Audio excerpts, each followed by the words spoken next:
아멘. 오늘은 2018년도 마지막 주일을 맞이해서 이사야 51장 1절부터 3절까지 말씀을 가지고 2018년도의 반성이라는 제목으로 함께 은혜를 나누고 싶습니다. 자신의 삶을 반성할 줄 아는 사람이 지혜로운 사람이라 그랬습니다. 한 해 동안 부족했던 자신의 모습을 하나님께 겸손하게 내어놓고 용서를 구해야 된다. 그리고 부족함에도 불구하고 말할 수 없는 은혜를 허락하신 하나님께 감사하며 기쁜 마음으로 새해를 맞이해야 됩니다. 부부간에도요, 서로 실수하고 잘못된 게 있으면 내가 잘못했어, 미안해, 이 한마디만 하면 끝나는데 그거를 못해가지고 어떻게 해요? 부부싸움이 나는 거예요. 친구 간에도 마찬가지예요. 내가 잘못한 게 있으면 내가 잘못했어, 미안해, 이 한마디면 끝날 걸 못해가지고 다투고 싸우게 나요. 직장에서도 마찬가지입니다. 동료 간에, 윗사람이나 아랫사람 간에 서로 실수할 수도 있고 잘못할 수도 있어요. 사람이 온전하지 않잖아요. 완전하지 않잖아요. 그런데 그거를 인정을 할 줄 아는 사람과 인정할 줄 모르는 사람의 차이가 거기서 나타나요. 그래서 자기의 잘못을 인정하고 실수를 인정하고 미안해, 잘못했어, 이런 사람이 지혜로운 사람이고, 그거를 절대로 미안하단 말도 안 하고 잘못했단 말도 안 하는 사람은 우매한 사람이다, 그런 뜻입니다. 그래서 우리 한 해 되도록 여러분들 한 해뿐만 아니에요. 여러분의 평생을 쭉 되돌아보면 잘된 게 많아요, 잘못된 게 많아요? 잘못된 게 많죠. 그게 인간이에요. 잘못된 게 많아요. 지금 대통령 자리에 있던, 국회의원 자리에 있던, 장관 자리에 있던, 나처럼 목사의 자리에 있던, 여러분들 각자의 자리에 있던 간에 딱 되돌아봐봐요. 잘못된 일이 참 많습니다. 그때 이렇게 했으면 되는 건데, 돌아서면 그래, 돌아서면. 왜? 우리의 인생이 연약하기 때문에, 불완전하기 때문에. 그래서 우리에게는 누가 필요해요? 하나님이 필요한 거예요. 우리의 부족함을 채워주시고 우리의 연약함을 강하게 해주시는 하나님이 필요하다는 거죠. 이스라엘의 경건한 왕이었던 다윗은 매일 자신을 돌아보면서 하나님의 음성을 들었습니다. 다윗은 시편 4절에 너희는 떨며 범죄하지 말지어다, 자리에 누워 심중에 말하고 잠잠할지어다 라고 했습니다. 매일 밤 잠자리에 들 때 내가 어떻게 살았는지 하나님 앞에서 점검한 사람이 누구였다고요? 다윗이었어요. 저와 여러분 다윗보다 훌륭해요? 훌륭한 것 같지 않은데, 그럼 어떻게 해요? 우리도 다윗처럼 매일 점검을 해요. 매일 우리의 삶을, 우리의 신앙을 점검을 해요. 점검할 필요가 있어요. 저녁에 점검 못하면 아침에 또 점검하면 돼요. 아침에 점검 못하면 낮에 점검하고, 시간 날 때마다 점검을 하는 거죠. 지난 한 해 동안 어떻게 살아왔는지. 이제 한 해를 마감하면서 공연히 들뜨는 것이 아니라 하나님 앞에서 자신을 돌아보아야 할 것입니다. 오늘 본문 말씀은 선지자 이사야를 통해서 이스라엘 백성들에게 자신을 성찰하도록 요구하는 말씀입니다. 그래서 1절에 의를 따르며 여호와를 찾아 구하는 너희는 내게 들을지어다. 너희를 떠낸 반석과 너희를 파낸 우무간 구덩이를 생각하여 보라. 여러분, 채석장에서 돌을 잘라다가 그것을 다듬고 깎아서 작품을 만들었습니다. 그러나 그 돌을 떠낸 자리는 뭐가 남아요? 구덩이가 남잖아요. 보기는 흉하지만 틀림없이 그 작품을 떼낸 자리입니다. 하나님께서는 오늘 우리에게 자신의 과거를 돌아보라고 하십니다. 우무간 구덩이를 생각해 보라고 하십니다. 여러분의 삶을 쫙 되돌아보면 잘못된 게 많다 그랬잖아요. 그럼 잘못된 거 빼고 좋은 거, 잘된 거 한번 생각해 보십시오. 나는 목사 되기 잘했다. 그래서 그 목사 되기 잘했다고 하는 것을 딱 생각해 보니까 그거를 채석장에서 돌을 가져온 거 같다는 거죠. 가져다가 따듬고 따듬어서 아름다운 조각상을 만든 것처럼 나도 내 인생의 그 자리에서 딱 떠다가 목사의 자리로 갖다 놨어요. 근데 또 남은 자리가 뭐가 남았다 그랬어요? 구덩이가 남았다. 구덩이. 여기 저 중랑구 용마 폭포공원이라고 있죠. 거기가 옛날에 채석장이 채석장. 돌 캐내던 자리였어요. 근데 돌을 막 캐내고 나니까 그게 흉하잖아요. 그래서 그거를 폭포공원으로 만들었어요. 인공 폭포.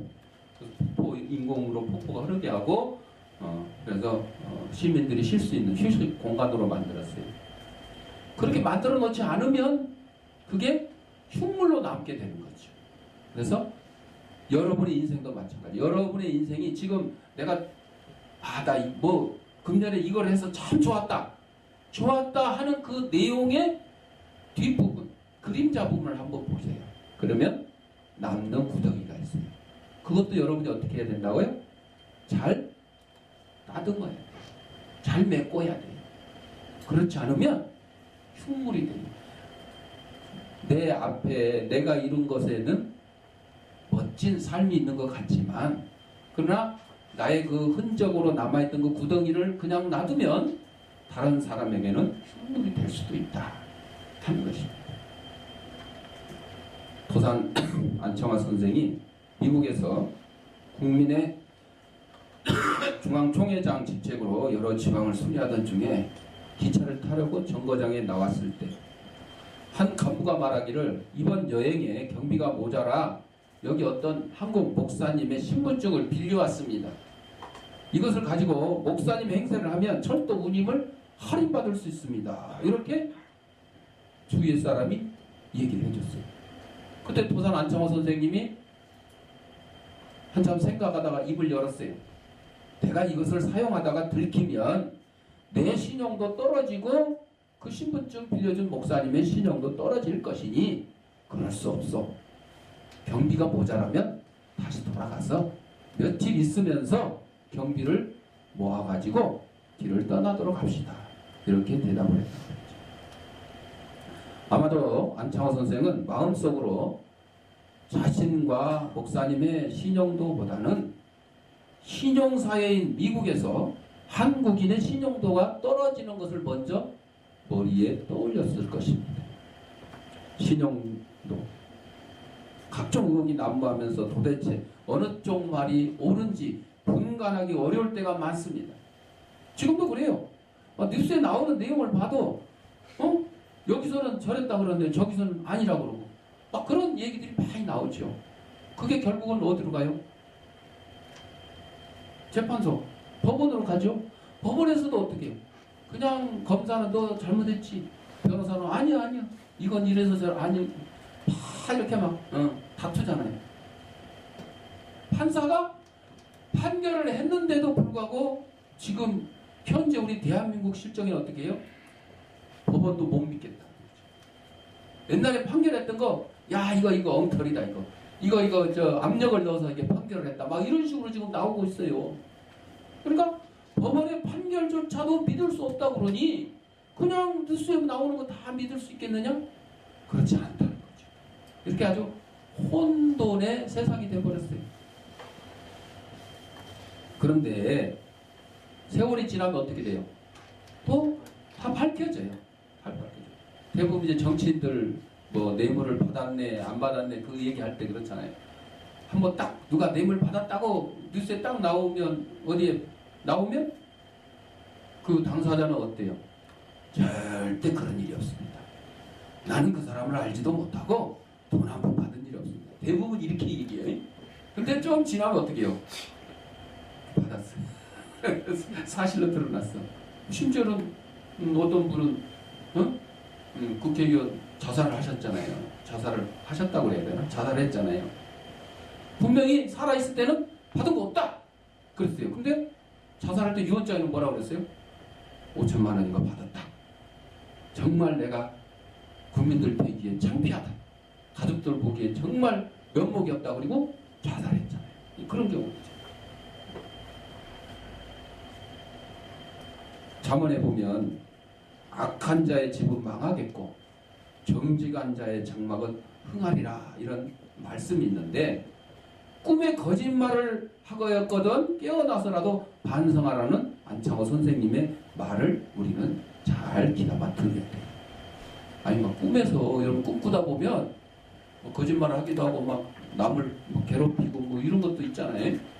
안 좋은 꿈을 꾸면 좋은 꿈을 꾸면 막 즐거운 꿈 막 이런 거 꿀 수도 있겠지만 안 좋은 꿈을 꾸면 그런 일이 일어나요. 그래서 뭐 꿈속에 막 유명한 막 고수, 무술 유단자가 되어가지고 막 아주 그냥 나쁜 놈들 막 물리치는 막 이런 꿈도 꿀 수도 있고.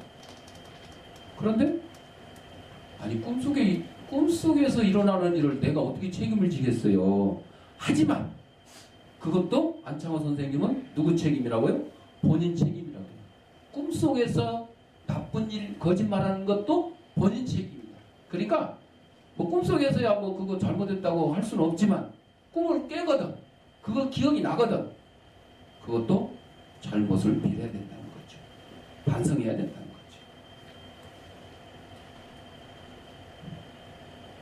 우리는 부끄러운 과거의 흔적을 돌아봐야 되는 것이 2018년도의 반성인 것이에요. 사람이 늘 과거에 매여 있는 것도 문제지만 그 뭐 노숙자들 그런 분들이 다 그런 건 아니지만 그분들 중에 대부분 내가 왕년에 말이야 왕년에 어디 뭐 회사 사장이었고 내가 왕년에 어디 뭐 공무원이었고 막 이런 얘기들을 하는 사람들 있잖아요.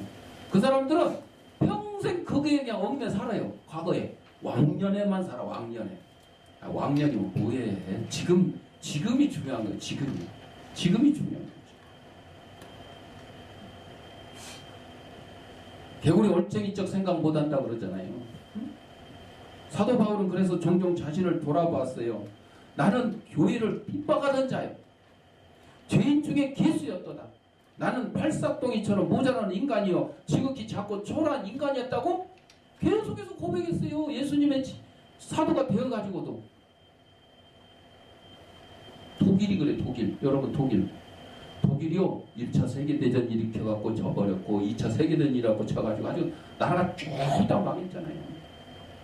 남의 나라 얼마나 많이 괴롭히고 남의 나라 국민들 얼마나 많이 죽였어요. 유태인만 하더라도 히틀러 한 사람 잘못이라고 할 수가 없잖아요. 그렇죠. 히틀러가 이 나치즘으로 세계를 정복했다는 야욕을 펼쳤을 때 거기에 국민들이 동조했어요? 안 했어요? 동조했어요. 많은 국민들이 동조했어요. 뭐 장군들만 동조했어요? 장관들만 동조했어요? 국민들도 거기에 동조를 했어요. 그 당시에는. 심지어는 교회 목사님들도 동조를 했어요. 나치즘. 우리나라는 뭐 안 그랬습니까? 독재시대 때 뭐 전두환 독재할 때 다 뭐 목사님들 기독교인들 나가서 막 독재 반대 이랬어요? 그렇게 한 사람도 있지만 거기에 또 편승해서 협조한 사람들도 있었어요. 언제처럼? 일제시대 때 심사참배한 것처럼. 아 이건 국가행위, 국민의례다. 우상숭배는 게 아니다. 이렇게 해가지고 총회에서 결의를 하고 목사님들이 나서서 심사참배를 했던 잘못된 과거가 있었잖아요. 그런데 이런 잘못된 것을 어떻게 해야 된다고요? 반성할 줄 알아야 돼요. 일본과 독일의 차이가 그거 아니겠어요? 독일은 끊임없이 반성해요. 새로운 총리가 취임해가지고도 자기하고 관계없잖아요. 선조들이 저질렀던 그런 잘못이잖아요. 그런데도 불구하고 그때 우리가 잘못했습니다. 우리 조상들이 잘못했습니다. 그런데 일본은 어때요? 아니요. 맨날 배짱 내미는 거예요. 다 해결된 거예요. 다. 옛날에 다 해결했잖아. 근데 왜 또 얘기하라고 그래? 안 돼. 아니요. 사도 바울처럼 예수님의 제자가 되었지만은 그러나 과거의 자기의 잘못을 항상 생각하면서 부끄러운 흔적, 아까처럼 돌을 떠낸 남은 구덩이, 그 흔적이 남아있기 때문에 그것을 수시로 반성을 하는 거죠.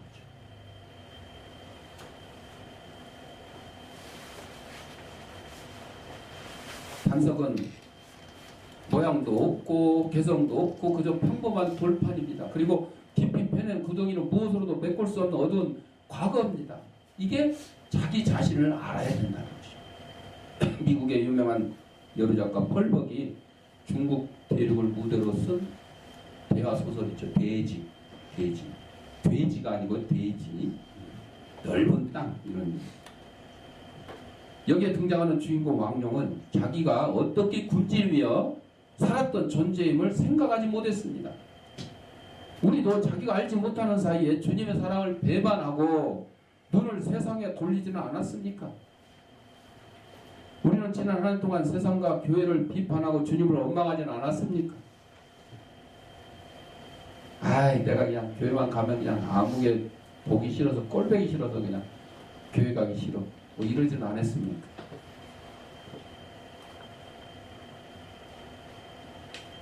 한 해를 마무리하면서 철저히 자신의 모습을 하나님 앞에 아뢰고 회개할 줄 아는 성도들이 돼야 된다. 미국의 석유재벌 록펠러가 100만 평 대지에 12개의 대학을 세워서 미국 사회에 혼납을 했습니다. 그중 하나가 시카고 대학인데 시카고 대학은 설립한 지 100년 기간에 52명의 노벨상 수상자를 배출했어요. 한 대학에서. 노벨상을 수상한 교수가 29명이나 재직하고 있는 학교예요. 얼마나 유명해. 그 록펠러는 시카고 대학을 비롯해서 12개 종합대학과 4,928개의 교회를 지어서 하나님께 바쳤습니다. 이 모든 일을 11조만으로 이루었다고. 11조. 전 재산을 들여서 한 게 아니라 11조만 가지고. 그러니까 전 재산을 들였으면 12개 종합대학이 아니라 120개 종합대학을 세울 수 있었겠죠? 전 재산을 들였다면 4,928개의 교회가 아니라 49,280개의 교회를 지어서 드릴 수 있었겠죠. 엄청난 부자라는 뜻이죠. 그래서 기자가 물어봅니다. 당신은 26년 동안 세계 제일의 부를 누리시는데 그 비결이 무엇입니까? 자, 이 비결 나와요. 부자, 록펠러처럼 부자 되고 싶은 분들 이 비결 잘 기억하셔요. 기억 못하면 저 유튜브에 설교 올려놓을 테니까 계속 들어보시고. 록펠러가 대답합니다. 나는 어머니로부터 엄청난 유산을 물려받았네. 유산을 물려받았대. 나는 물려받을 게 없는데. 자, 그 유산이 뭐냐? 첫째, 하나님을 친아버지로 섬겨라. 이거 쉽네. 어렵지 않죠? 둘째, 목사님을 하나님 다음으로 섬겨라. 이거 좀 어려울까? 쉬울까? 나는 우리 목사님 싫은데. 뭐 그런 말 할 수 없지만. 셋째, 주일 예배는 본교회에서 드려라. 넷째, 오른쪽 주머니는 항상 11조 주머니로 하라. 다섯째, 아무도 원수를 만들지 마라. 그러니까 원수는 내가 만들면 안 되고 다른 사람이 내를 원수로 생각하는 건 어쩔 수 없어요. 그러나 내가 남을 미워하면 안 되는 거지. 응? 미워하면. 여섯째, 아침에 목표를 세우고 기도하라. 일곱째, 잠자리에 들기 전에 하루를 반성하고 기도하라. 여덟째, 아침에 꼭 하나님의 말씀을 읽어라. 아홉째, 남을 힘껏 도우라. 열째, 예배 시간에 맨 앞자리에 앉아라. 누구처럼? 김명선 권사님이나 이범옥 성도님이나 표정순 성도처럼 앞자리에 앉아라. 앞자리 표정. 내가 부자가 될 수 있었던 비결은 어머니가 물려주신 유형의 재산보다 돈 이런 게 아니고 더 풍부한 믿음의 재산을 물려주심으로 무한한 가능성의 세계를 열어주었기 때문이라고 고백을 했어요. 록펠러가 부자가 된 이유는 어머니를 통해서 유산을 물려받았는데 그 유산이 돈이 아니고 뭘 물려받았다고요? 믿음, 신앙. 그래서 첫째가 하나님을 친아버지로 섬기라는 거예요. 하나님이 내 아버지인데 부족할 게 뭐 있어? 천지 만물을 창조하시고 섭리하시고 기적을 일으켜 주시는 분이신데 능력이 끝이 없는 분이신데 걱정해 보이세요. 두 번째로 우리는 2018년도 반성할 때 하나님이 주신 복을 헤아릴 줄 알아야 돼요. 많은 사람들이 절망하고 낙심하는 이유가 자기 받은 복이 없다고 생각하기 때문에 그래요. 아유, 나는 지질이 복도 없지. 응? 이렇게 못생겼지. 이렇게 공부도 못하지. 응? 사업을 해도 잘 안 되지. 응? 야, 몸도 그냥 건강하지 못하지. 이렇게 생각하면 하나도 복이 없다고 생각하는 거예요. 아니요. 하나님이 주신 복을 헤아려야 돼요. 어떻게? 2절에 보니까 너희의 조상 아브라함과 너희를 낳은 사라를 생각하여 보라. 아브라함이 혼자 있을 때 내가 그를 부르고 그에게 복을 줘 장성하게 하였느니라. 아브라함에게 누가 복을 주셨다고요? 하나님이 주셨어요. 혼자 있어요. 우리는 누구나 자신이 당한 슬픈 일을 잘 기억을 합니다. 고통이나 불행의 날수를 계산하는데 익숙합니다. 자기를 섭섭하게 한 사람과 그 일들을 잊어버리지 않고 꼼꼼히 기억하고 있습니다. 이제 한 해를 마감하면서 지난 한 해 동안 하나님이 우리에게 베풀어 주신 은혜와 복을 하나하나 곰곰이 생각하고 감사하는 성도들이 되어야 될 것입니다. 여러분들, 지나간 허물은 좀 잊어버리세요. 특히 남의 허물, 누가 뭘 잘못했고 뭐 하고 이런 것들은 좀 잊어버리세요. 그거 기억할 시간에 하나님이 나에게 어떤 복을 주셨나를 좀 잘 헤아려 보세요. 기억을 하세요. 그게 훨씬 낫습니다. 전에도 말씀드렸지만 여러분, 돈 남에게 돈 빌려준 거 장부책에 다 적어놓고 돈 왜 안 갚냐고 전화하고 문자하고 만나면 얘기하고 이럴 때가 있잖아요. 그러지 말라 그러지. 우리 그리스도인들은요, 남에게 뭘 줬으면요 그냥 준 거예요. 빌려준 게 아니라 그냥 준 거야. 기부. 응? 필요한 거 줘. 돈이 필요하면 돈도 주고, 옷이 필요하면 옷도 주고, 시간이 필요하면 놀아달라고 가서 놀아주기도 하고, 그냥 주는 걸로 끝이에요. 그거를 빌려준 걸로 생각하려고 하니까 받아내려고 자꾸 장부에 적어놓고 기억하고 왜 안 갚어 나는 너 밥을 사줬는데 너는 왜 밥을 나는 10번을 사줘도 너는 한 번도 안 사주냐. 아야, 목사님들도 그런 사람들이 있어요. 안 살 수도 있지. 근데 왜 그걸 기억해가지고 자꾸 얘기를 하냐고. 그러지 말아요. 저 사람이 내가 밥을 10번 샀는데 저 사람이 한 번 못 샀으면 내가 또 11번 사면 되잖아요. 성경에 뭐라 그랬어요? 대접을 받고자 하는 대로 먼저 남을 대접하라. 그러니까 밥 많이 산 사람이 하나님 앞에 복 받을 거예요. 복 받는 거예요. 얻어먹는 사람이 복 받을 것 같아요? 아니요. 여러분, 평생 거지로 사는 사람은요 그냥 평생 거지로 사는 거예요. 왜? 맨날 얻어먹다만 보니까 남을 도울 줄 모르잖아요. 대접할 줄 모르잖아요. 그러니까 복 받을 수 있어요? 못 받아요. 평생 거지로 살아가는 거예요. 그러나 내가 비록 지금 힘들고 어려울지라도 이웃을 위해서 베풀고 돕고 구제하고 선행하는 그런 사람은 하나님께서 그냥 안 두셔요. 아브라함에게 복을 주신 것처럼 우리에게도 복을 주시겠다 하는 것입니다.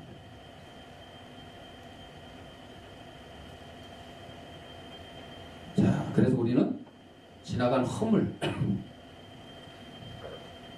남들의 실수, 잘못 이런 거는 그냥 잊어버리시고 하나님이 나에게 어떤 복을 주셨냐 그것만 잘 기억을 하시면 정말 2018년도 잘 마무리하고 새해를 정말 즐겁게 맞이할 수 있을 것입니다. 우리가 어떤 현실적인 어려움에 봉착한다 하더라도 하나님의 복받은 백성임을 잊지 말아야 돼요. 지금은 조금 힘들지만 하나님께서 우리 교회를 좋은 길로 인도해 주실 것입니다. 우리가 죄인이었으나 예수님의 은혜로 구원받아 하나님의 자녀가 된 복을 기억하고 오늘까지 일용할 양식과 신령한 말씀으로 함께 하신 복을 잊지 말아야 되는 겁니다. 지난 한 해 동안 우리에게 베풀어 주신 은혜가 또한 놀랍습니다. 우리가 모든 최선을 다하지 못했음에도 하나님 우리에게 선하고 아름다운 것으로 채워주셨음을 믿으시기 바랍니다. 찬송가야.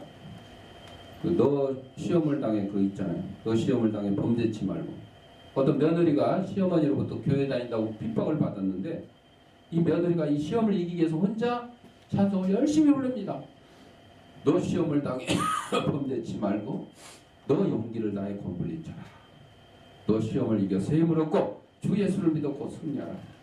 이 찬송 소리가 건넌방에서 조그맣게 들려오자 시어머니가 치를 떨어요. 그때 어떤 사람이 놀러 왔어요. 시어머니가 며느리 흉을 보는데 또 찬송이 들려옵니다. 예수가 함께 계시니 시험이 오나 겁없네. 그러자 시어머니가 이를 갈면서 말합니다. 저 노래소리 들리죠? 시어미가 야단을 치면 조용히 반성할 것이지 반성을 하기는커녕 저렇게 노래를 불러요. 근데 노래 가사를 들어보니까 뭐예요? 시험을 이기가 시험이 이겨. 시험이 오나. 아니 시험이가 오는데 시험이 오나 겁없네 며느리가. 아니 이렇게 흉을 보는 거죠. 예수가 함께 오시니 시험이 오나 겁없네. 너 시험이 당해 용기를 다해 곧 물리치래요. 너 시험이 이겨서 새 힘을 얻고 늘 승리하래요. 여러분 오해를 하는 사람은요 항상 이렇게 오해를 해요. 잘못된 그러니까 이 잘 듣는 것도 복이에요. 잘 듣는 것도 잘 듣고 잘 보고 잘 말하는 거 다 복이에요. 그렇지 않으면 이렇게 오해를 해요. 마지막 우리는 기쁨과 감사로 새해를 맞이해야 돼요. 3절에 나 여호와가 시온의 모든 황폐한 것들을 이루하여 그 사막을 에덴 같게 그 광야를 여호와의 동산 같게 하였나니 그 가운데 기뻐함과 즐거움과 감사함과 창하는 소리가 있으리라 했습니다. 이 말씀은 하나님의 기대를 포함한 예언의 말씀입니다. 우리의 지난 날에 아무리 부끄러운 과거가 있다 해도 솔직하게 주님의 십자가 앞에 나와 회개하면 흰눈같이 양털같이 될 것이라고 말씀하셨어요. 나의 잘못을 나의 허물을 이웃과 친구들 가족들은 기억한다 할지라도 하나님 앞에 나와서 용서를 구하면 하나님께서는 기억하시지 않는다고 했어요. 여러분들 세상 사람이 나에 대해서 나쁜 것을 기억하고 세상 사람들이 나의 착한 것을 기억하는 것보다 더 좋은 것이 뭐라고요? 하나님께서 나의 나쁜 것을 다 잊어버려 주시고 하나님께서 나의 착한 행실만 기억해 주시는 것, 이것이 귀한 것이라는 거죠. 사도 바울은 이미 지나간 것은 잊어버리고 새로운 표대를 향하여 전진한다고 했습니다. 하나님은 사랑과 긍휼이 풍성하십니다. 우리가 자신의 이치를 알고 지난 과거의 초라함을 깊이 인식하고 오늘날까지 인도하신 하나님의 복을 헤아릴 줄 안다면 하나님께서는 모든 황폐한 것을 에덴같이 복구하여 주심으로 주의 백성을 이루할 것이라고 말씀하십니다. 하나님의 사랑과 긍휼을 믿으셔야 됩니다. 그리고 2019년 새해에는 더 큰 은혜와 복이 임할 것을 믿고 기쁨과 감사와 찬양으로 새해를 맞이하시는 저와 여러분들이 되시기를 주님의 이름으로 부탁드립니다. 기도하겠습니다.